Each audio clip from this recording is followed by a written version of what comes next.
Welcome to Golf Business Live, sponsored by Tagmarshal. I'm your host, Michael Williams, bringing you the best of all things that are good for this game that we love, which is golf. I'm excited right now. You can't see because I have a sweater because it's chilly outside, but I have goosebumps because I'm in a place that is surrounded by golf. Everything from the papers to the posters to the clubs, everything about it is golf. I'm, of course, talking about Windy Hill Golf Course and Sports Complex, I think is the proper name for it. This is an amazing place where you can do anything, but golf is the thing to be doing here. And with me today, joining me as a guest, is none other than the esteemed leader of this august organization, Nichole Inkel. Nichole, welcome. Thank you. And did I get the name right? Yes, Inkel.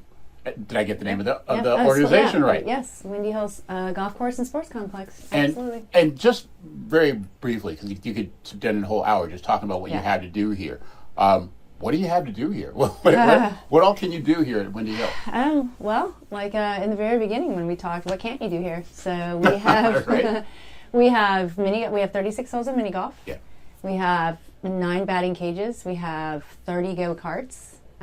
We have a full driving range with 72 bays. We are just now putting Top Tracer in. Oh my so we goodness. have 10 Top Tracer bays. Wow. We do clinics, we do lessons, we do camps. We have a 9-hole lit par 3. And then we have a lake course that is a regulation. And on the par 3, we do buddies leagues at night. So we do night golf. We have bands, we have line dancing. You know, I mean, honestly, we have a full food and beverage, a full pro shop, fittings. We do it all. Again, I could have had a shorter question to ask you what you don't do than what you do. I mean, It's kind of amazing that you do all this. I want to just roll it right back before we start talking about Windy Hill and all you've accomplished here. Talk a little bit about you and your beginnings in golf, how you got into the game, and how you came into Windy Hill. Wow. So I could be here all day with that. But my dad started me when I was 9. He just joined his company joined a golf course or a country club, and my dad said, "You're playing tennis, you're swimming, and you're golfing. This is what you guys are going to do." He told you that's what you're doing. He told me. Okay. And so we would wake up at 6 o'clock in the morning and swim, and I absolutely hated it. And tennis I was okay at, but golf, it was just natural, and it's just something that I just loved. So, were you a competitive golfer? I loved it, and my family played every Mother's, Father's Days. It was very competitive between my sister and I, and I just kind of took to it. And so we started, and I hate to say how old I am, but back then there really weren't a lot of girls playing competitively, so I had to play with the guys, and that was my best friend was a boy, and I just kind of loved it, and loved the fact that I was the only girl there, basically, and I won my first tournament, and that was it for me. Wow. That was it. And how long have you been a part of the ownership group here at Windy Hill? We just celebrated our 4th year anniversary. Congratulations. Yeah. I went through a lot of, playing and teaching, and it was just something that fell in my lap, and, I was like, I don't want to own a golf course. And I was like, yeah, maybe I do want to own a golf course. Because there was so much potential here, and I love giving back. That's just what I do. And it's very interesting that you went into that, because I was just going to ask, what makes you want to own a golf course? There's a lot of things. You do so many things so well. You play, obviously, very well. You're an awarded teacher. You obviously can run a property. What makes you want to own a property and do all the things that go into that? The people. Nice. I mean, when somebody comes and tells you what you've done for them, and it's simple, maybe they lost a husband and they just started golfing, and now they have friends that they can golf with, and so Very that gave them and there's just, and to see the little kids glow and just have fun, and it's just giving back to the community, and not only just golf here, but when you see families come up and play mini golf, or they watch their kids in the batting cages, or you have go-karts, and the whole family does. It's something that I love doing, and so I never wake up and just go, gosh, I cannot stand my job. I love it, and I own it, and I do every aspect of it. I do the bookkeeping. I'm the president. I'm the CEO. Chief bottle washer. Yeah, I am. I know that. I am. But I love everything about it because my staff loves it, and I'm proud of that because my big thing is my staff is my family, and when I interview, that's the first thing I say, that you're going to be family. So, so that's just me. I'm just I think because everything I've been through in my life, I've been very lucky, and I'm lucky to even be here and be alive. So I think that was my purpose in life, is just to give back. Amen. Yeah. Let's talk a little bit about girls in game. You mentioned because we know that the growth of girls golf has gone up. I think more than 100%. Yeah. Over the course of the last couple of years, partially fueled by the pandemic. That must be a great boon to you. Talk about getting girls into the game, how you keep them into the game, and really develop that next level of future owner, operators, tour players, that sort of thing. Yeah. I think, like I said, I didn't have those opportunities when I was growing up. And so, then I became an instructor and went to all these places. I was only female instructor at a lot of them. And, it was just, what I found was that women were intimidated. And the biggest thing I found is, like, if they went to a pro shop, and then I just started paying attention, why are you intimidated? Because I played with men all my life, right? So I was never intimidated to go anywhere. That's just what I did. That's how I grew up. And so I didn't understand it. And then I started trying to go into their shoes and go into a pro shop. And, you have women's gloves at the very top that you can't even reach, and in the very back. And you'd ask where the women's clothes are, and you'd go the whole pro shop, and it's just kind of right there. And, you go on a golf course, and I even get it sometimes where, somebody say, hey, Miss Inkel is going to play with you, and you can just see the guys just roll their eyes, and it is intimidating. So I do a grip and sip, and we have an hour of instruction, and we have an hour of sipping, and we talk about it. We talk about, what, you go out there, and it's not about you, it's about them. Make it about them. If everyone deserves to be out there, and we just make it fun, and we make it inviting. And I always tell pro shops when I go in there, I'm like, who's buying this merchandise? The women. The women are going to buy a shirt, socks, a skirt. The man's going to buy exactly what he needs. He's going to buy a shirt. Yeah. He's not going to go and do all the other stuff. So I was like, you guys are missing the boat here. That's a very good point. Make it inviting, because the women are going to come out with triple than what the men do. And do you have programs? Do you host tournaments and things like that for girls, young ladies? Yes. So we do LPGA Girls Golf here. We do also PGA. And our PGA Junior League, which is very exciting, so we have over 90 kids in it. We're one of our biggest ones. That's huge. But we had, when I first bought it, we had probably 2 girls in it, and now we have half. We have half girls and half boys. Amazing. So it's been amazing. But the biggest thing is that they're intimidated to come, and then we make it very inviting for them and fun, and then they just love it, They just love it, so it's exciting. What I love about this place, when you come up to Windy Hill, you see batting cages, and you see miniature golf, and you see all these things that are tangentially, literally arranged next to the course in the driving range. And one of my challenges when I first got into golf was being at a place like that we'd had to, one of our jobs was to get people from these things that are tangential to the game to getting them into the game. Right. How do you address that challenge? Is that something that's occurred to you, getting people from these tangential interests, even from batting cages that you have out there, and saying, hey, can you turn this into this? Yeah. So like on band nights, a great example. We have a lot of people that come up here to listen to the bands that don't play golf, or you'll have people at the batting cages and things like that. Well, we do a little contest on the driving range, or and we host a lot of different tournaments that are golf related but super fun. You do not have to be a good golfer, so it's we will do closest to the creek without going in, shortest drive, shortest missed putt, just kind of fun stuff. Nice.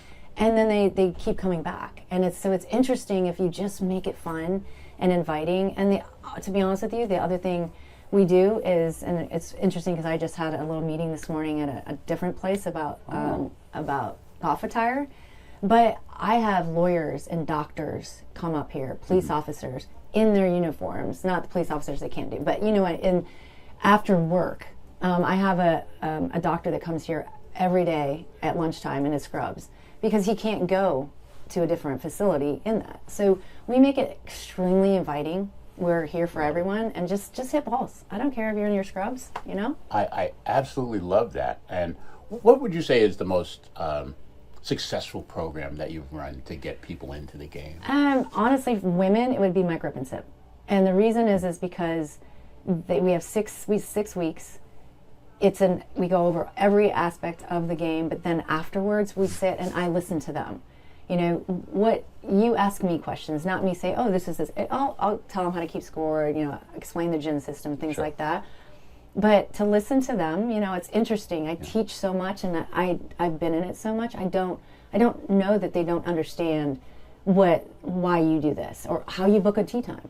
How do you book a tee time? What do you do when you come here, and where do you go, and do you go and get the cart first? I mean, it's just interesting that they don't understand. Why would they? Like I said, I grew up in it. Mm-hmm. But when we have it, they're with other women, and we play. We always play on the course. We do a scramble, and we just make it fun and inviting. And that's been one of our biggest success. It's always full. There's a waiting list on that part. And then they end up in our women's league, which I absolutely love. I imagine some of those stories can be kind of emotional. Oh, gosh, yes. There's so many of them. And then I do a free clinic once a month that has really been great, where we post it everywhere, and it's just an hour and pretty much a demonstration, and you sit and, they can ask me questions. And then the first one I did an hour, and then I had an hour lesson just, in general after. Cannot do that because so many people will come and then just ask me questions, and so I book like 3 hours after that. But that's been super successful because I think it was 92% come back here, and either for a lesson, or they will sign up for a league, or they just come up here and ask me questions about club fittings and things like that.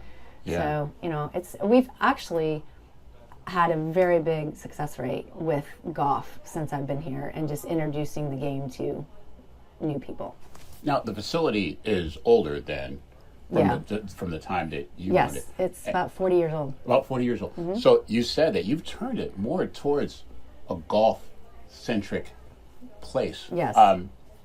There may be a couple of other people out there who are listening to this who are thinking, wow, this is super interesting, because I have taken over a place like this. I know I ran a place like this that was kind of about golf, but you try to turn it more about golf. Mm-hmm.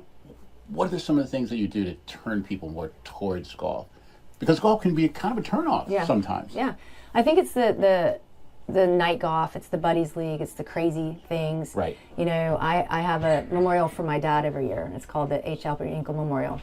And 100% of the money goes back to junior golf. Right. And we give scholarships. We'll buy. Last year 2 years ago, I had a student that her father died of COVID, and so we paid for the kids to all go through the whole program for 2 years, and that's what the money's for. But we get in that tournament, so it's like last year was Happy Gilmore.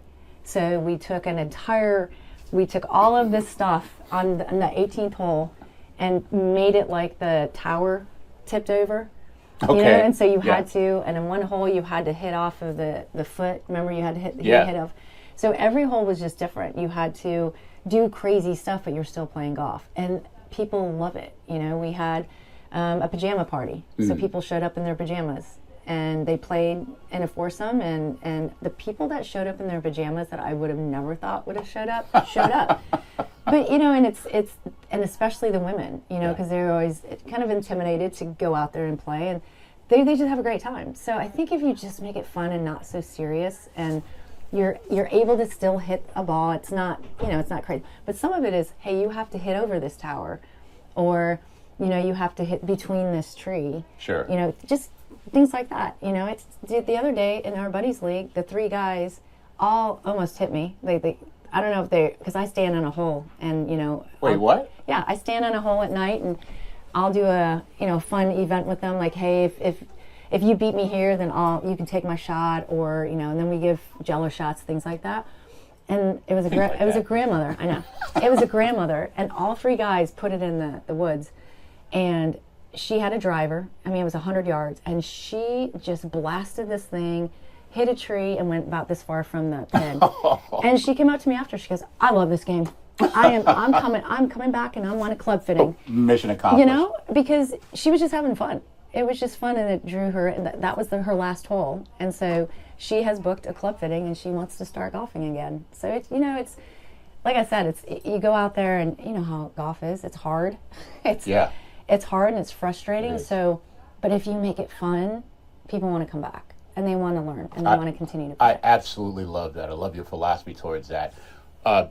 That speaking, one of the things that has made golf more fun and is also good for the better player is Top Tracer. Yeah. You mentioned that you have Top Tracer coming in or already installed. We just finished the building. Top Tracer's coming in next week. Mm-hmm. Our grand opening is going to be April 8th and 19th, so in a couple weeks. Great. Yeah, and with that, you know, we did a lot of studying, and I've talked to a lot of people that have it. Yeah.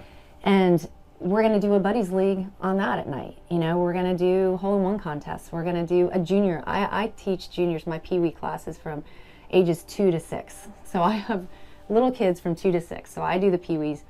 I was going to ask you later about how many hours you think are in a day. Oh, yeah, you know. It's only 24. Yeah, you don't want to know. No, are you Just sure? saying. Yeah. I thought there were more than that. We'll check at the commercial break, but Yeah. I'm pretty sure that's the way it goes. Yeah. But you're doing a lot. Please continue. But even in the Top Tracer, we're going to do that. We're going to hold tournaments and just fun events, and you know, maybe even do my dad's tournament. Just, you know, so if people don't want to go out there, they can sit, because we're going to have couches behind each bay, and you know, they can play, and each bay will have a television with leaderboards. Gotcha. So you can see, you know, say you played, and now you can see who's leading. It's either if it's closest to the pin, if it's a hole-in-one contest, or if you're actually playing 18 holes. So, you know, we're not getting it just for the teaching aspect of it, which is going to be phenomenal.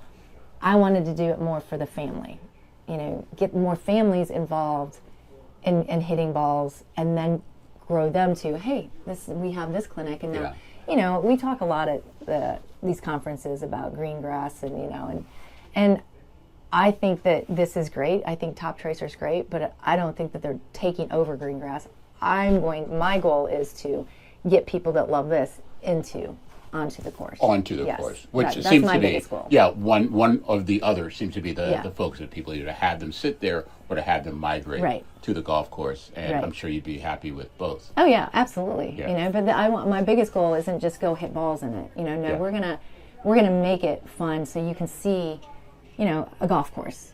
If you're not a golfer, you're not hitting into necessarily, you know, like Top Golf, where you're hitting it into a yellow hole. You know, you're going to actually play the game and learn the game, and then we're going to take you out on the course. Beautiful. That's my goal. I know we got just the last couple of minutes here, and I wanted to ask you about, of course, National Golf Course Owners Association and your involvement with them. I mean, you do so much here, and we've only scratched the surface. Like you said, you could have talked about an hour for each one of these topics that you talked about. You do so much here.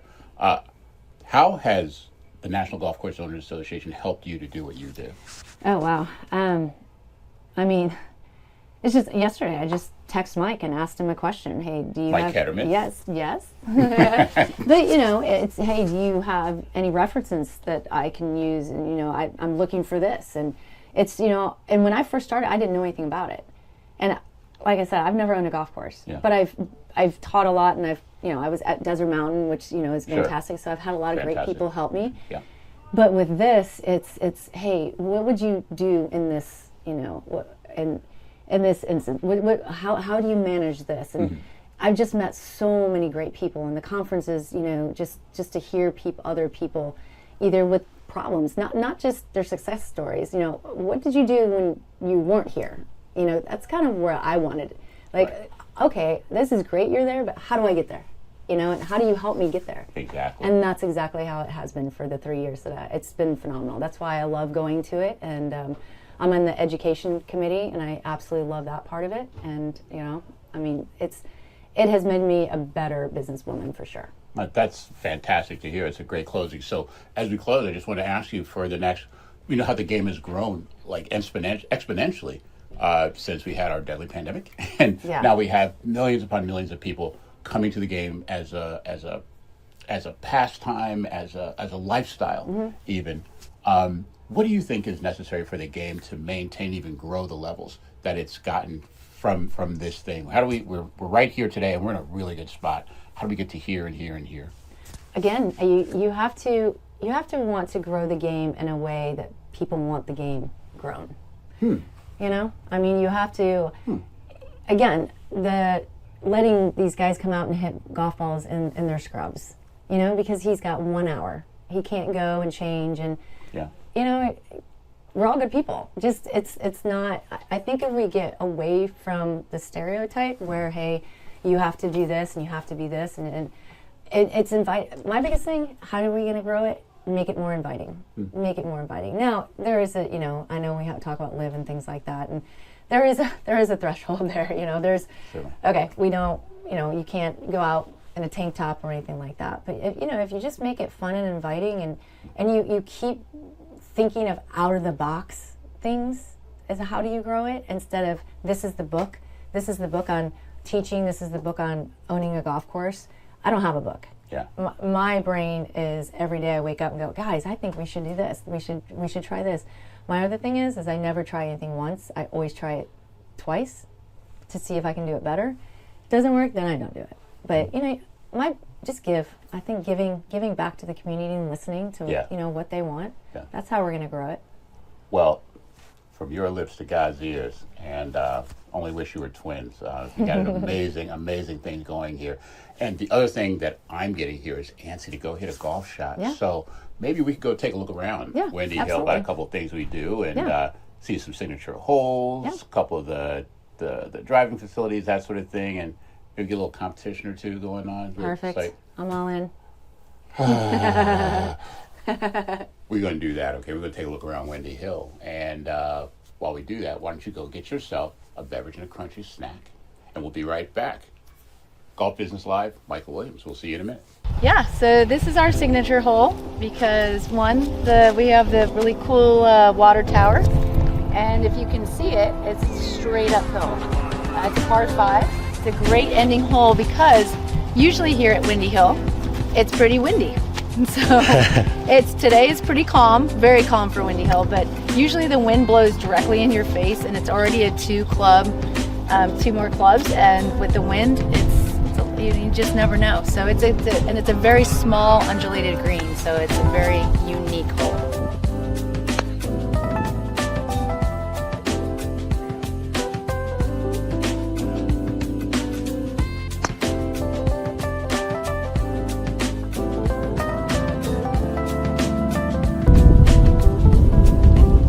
Get in the hole. Oh no. I don't see it. I have some time, so if you'd like to go back up there. We also give lessons here at Windy Hill, so I'd be more than womp, womp. I think we both need it.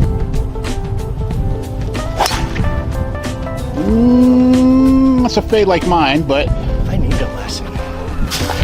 Still looking for him? Still looking for Michael.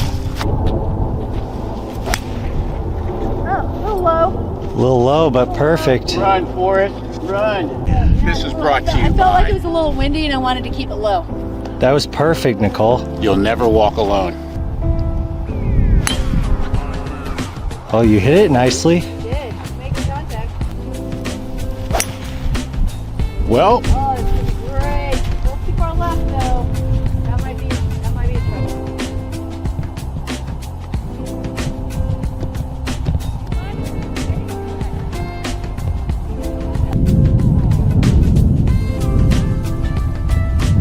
Oh, that's nice.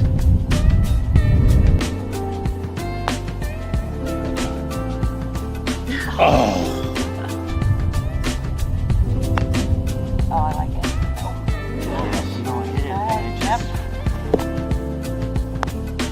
That's got to be in. Woo! Let's go. Woo! Let's go. With a torch. First try. Love it.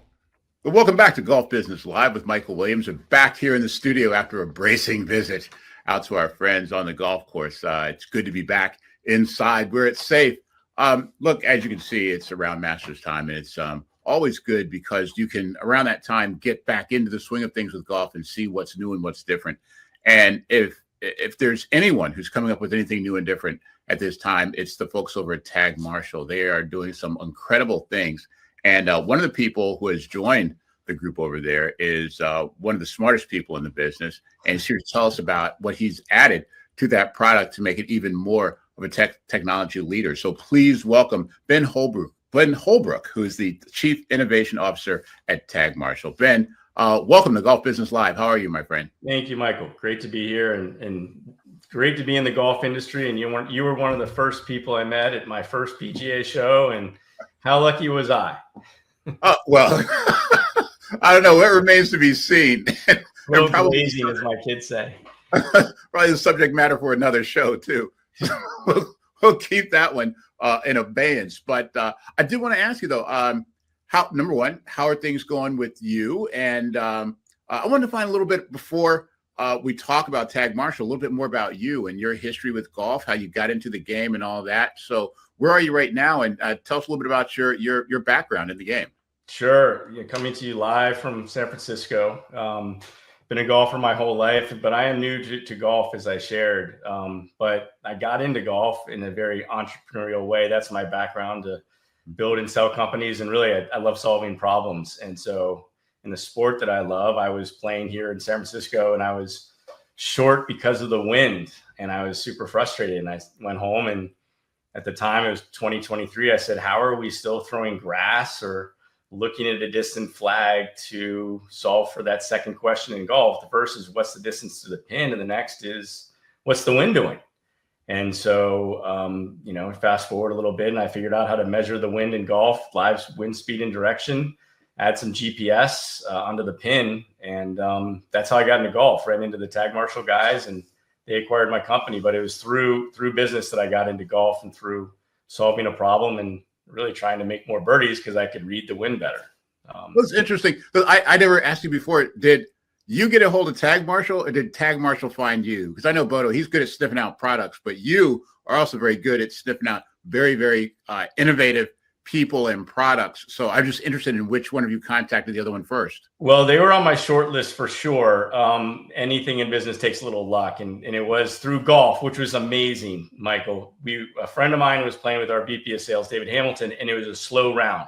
So my friend just said, hey, well, what do you do for a living? And he said it, and then said, you need to talk to Ben and his company. And that's how it went. But as soon as I met with Craig and John and Bodo, they just said, this is innovative. We're an innovative company. We're constantly pushing the needle. This could help us in our pace of play, core business, on top of just bringing something new to golf, which is live wind speed on the golf course. When I was doing the research, Michael, there are people looking at wind, right? This is something that's not going away. But most of the data came from a local airport, which has nothing to do with what's going on the second hole of your favorite course. So as soon as they saw it, they grabbed it quickly, because that's how they do things here. And just very quickly, and the product itself, as it's incorporated into the Tagmarshal technology, is called WindTag. Correct. Give us a little more detail about exactly what WindTag is and the problem that it solves for golfers. Well, so it's solving the two questions for most golf shots, and then I'll explain how it fits into the Tagmarshal story, which is, you're looking over the second shot, and it's a second shot game in a lot of people's opinions. What's the distance to the pin? Okay, so then you pick your club, and then you're looking at what the wind is doing, and you can work on trajectory and target. And so those two things help you make more birdies and better shot decisions. Golf loves technology, and so this just sort of adds to that decision-making process. So that will appear on our screens that are in the golf carts, our two-ways. And then we have a lot of third-party apps very interested in this data for the apps that people use, or speakers, to say, well, yeah, I'd love to know the distance to the pin and the live wind that I'm looking at right now at the flag that's 160 yards away. So that'll be added to our product suite. And the one other enhancement that this does is it allows Tagmarshal to determine when people are finished with the hole. So our core product, as you know very well, we're an established business on pace of play. We do two things really well, which is we help golf courses generate more revenue by optimizing how they put people through their course, the golfers, and then the golfers have a better experience because they're not playing slow golf. I don't know anybody that enjoys a slow round of golf. And so if we can add another data point to this, Michael, which is when the pin is taken in and out, or when people walk on or off the green, that's the definitive of when they're done with the hole. We put all that data into our software optimization. We're obviously embracing the AI wave and using that to even help owner operators do more with their golfers. But at the end of the day, we can help them optimize what they're doing through this data. So you add hole location and wind speed, that can help with hole locations, but ultimately when the pin is put back in or when they walk off the green, they know when they're done with the hole. So this is amazing stuff. And it sounds to me as though you're helping very clearly the two biggest beneficiaries of this type of technology are the player themselves, scoring better and getting better rounds, hitting better shots, and the golf course owners who are also getting the players around quicker, which allows more players to play, which means more profit, et cetera, et cetera. Am I interpreting that right? I just You are, and then I'll just you led me into one more thing I don't want to forget is we're bringing this also to the driving range. Tagmarshal has been known as sort of just on the golf course, but now our product can go on the range where you practice hitting in the wind, so you can know the exact distance to the target instead of just saying that's the yellow flag that's out there. I think it's 150 yards. No, it's 157 from this bay, and it's a 10-mile-an-hour hurting wind. So you practice what that 10-mile-an-hour feels like, and you go apply it on the golf course. So we're going to do ranges as well as just golf courses with this wind tag product. Interesting. I love to see more and more technology coming to the practice areas. There's going to be, actually, I'm not glad to see, because there's going to be no more excuses for me to hit bad shots, because all the information is there from the practice sessions. Fair enough. When you look at this, let's brag a little bit and talk about some of the places where Tagmarshal has been implemented. I know you have really a show list when you talk about this science. Thank you for allowing me to share that. So, being around as long as we have, we've earned the trust and respect of a lot of the top golf courses in no particular order, because nobody's a favorite, right? But Pinehurst, Valhalla, PGA West, the old course at St. Andrews. We just signed Shinnecock. We're a global company, so we have courses all over the world, but I don't want to just point out the ones that everybody knows. We have a lot of daily fees and munis that want to optimize what they're doing. And nobody likes a slow round of golf. And as articulated in the Wall Street Journal this week, I mean, some of those rounds at Augusta this week or the Masters recently were 5.5 hours. That's almost 2 football games. So it's something that, and I think I shared this earlier before our call, which is there aren't many products that a business can use that gives them more revenue, generates more revenue it isn't at the cost of their customer, the golfer. They generate more revenue, but the golfer's just as happy because they're not, playing golf for 5 hours. So it's a win-win for everybody. So just wanted to say that's something I see. I'm new to the business and it excites me. That's why I love the innovation behind all this stuff that we're doing. I love it too. And it's really fascinating because you just brought up an interesting point that the game expects the best players in the world to play slower, and less than the best, we have to play faster. It seems that it should be the other way around. The better players should take less time, but obviously that's not the case. But they have a lot of money on the line, Michael. We don't have as much. Are you kidding? By percentage, I think it's more for my round. Again, we need another show to argue that point. Okay, so we got a whole list of shows for Harry to book us for. So you have great courses that are out there. Have there been any challenges for you on the technical side, on the operational side? Any challenges to getting this type of technology in place and operational? Yeah, that's a layup. That's a good one. So we've relied a lot on cellular to share where golfers, whether it's the caddy, whether it's our new range tag, or where the golf cart is on the golf course. We're moving to a new platform that doesn't require cellular. And so that's going to be a game changer from an expense port for us, also from a use case for golf courses that don't have great cell. I mean, that's kind of normal in some cases. So that's going to be giant innovation that I'm going to be pushing. So to answer your question, that cell can be a challenge, but that's going to be taken off the table. Interesting. And for courses that are interested in doing this, you said you have some of the gold standard, if you will, in the golf world, but you also have a number of courses that are courses that just want their players to have more information so they can enjoy the game more and get around faster. You're really for everybody in the golf business, correct? You're not leaning towards one direction or the other. Sorry, the question again? With the list that you named before, you mentioned some of the top names in terms of golf courses and places that you have your product in place. But you also said that you have other courses that are just interested in getting their players around, giving them more information, getting them around the course faster. So this is really a product for everyone, whether you're at the top end of the game or you're at not so top of the game. That's correct. We are really agnostic to anybody, any course that just wants to have a better experience. I mean, player experience at the end of the day is what we're all focused on. and it just happens to come with generating more revenue. So we work with courses all over the world and all different kinds. Yeah. Well, again, it's just fantastic news. It's fantastic stuff. And I have yet to play a course with Tagmarshal this year. It's just the beginning of the year here in the East Coast, but I'll be looking forward to getting out there and getting onto a Tagmarshal course. What else is coming? Do you have anything that you're working on now? I know you're working on implementation of this and getting this right. You already said that you have some connectivity changes that are coming to the product. Is there anything else that you're working on that you want to tell us about right now? Well, I mean, I will say this is exciting, and maybe I didn't articulate that clearly, but this was hot at the PGA show. This was our big effort. So bringing WinTag to the business and bringing Win to golf. I mean, we are literally the first to do this, and so we're leaning hard on our current products, just growing that, and then bringing I guess to answer your question, we're opening up the green in some ways to our product as well, because now we can have extremely accurate pin placements, and we can help you choose pin locations based on the weather, because it's going to be slower that day, and so you should have easier pin placements, or what the tee sheet looks, or the day of the week. So a lot of stuff we can do with the data that we're collecting. So more to come, but what we've got already is super exciting. Thank you. Yeah, you're welcome. And just to close us out here, I'll just ask more of a general question, because obviously you're collecting a lot of data as you implement this in different places.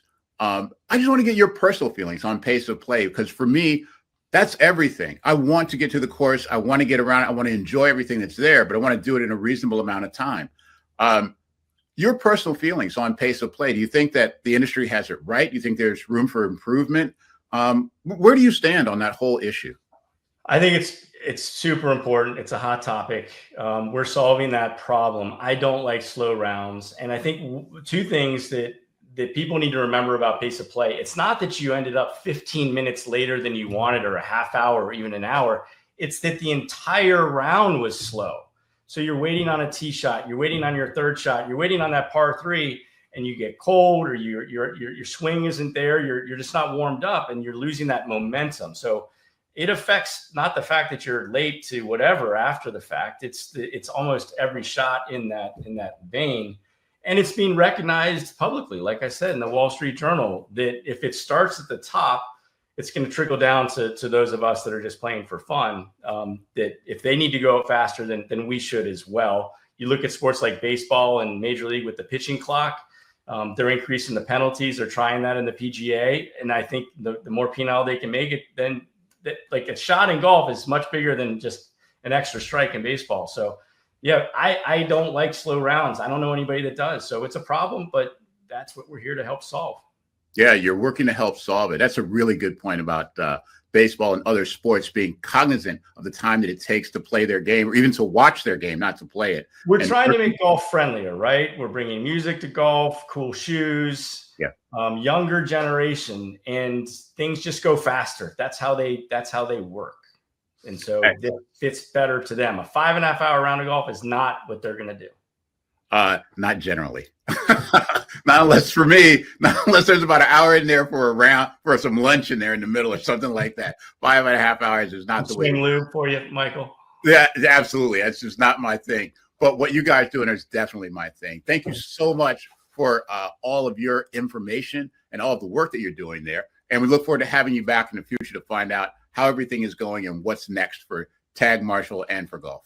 Yeah, thanks. And we'll see you at MCOR in Monterey. We're flying guys in from South Africa. That's how much we like your show. So thanks for having us. Outstanding, my friend. We'll see you there. Take care.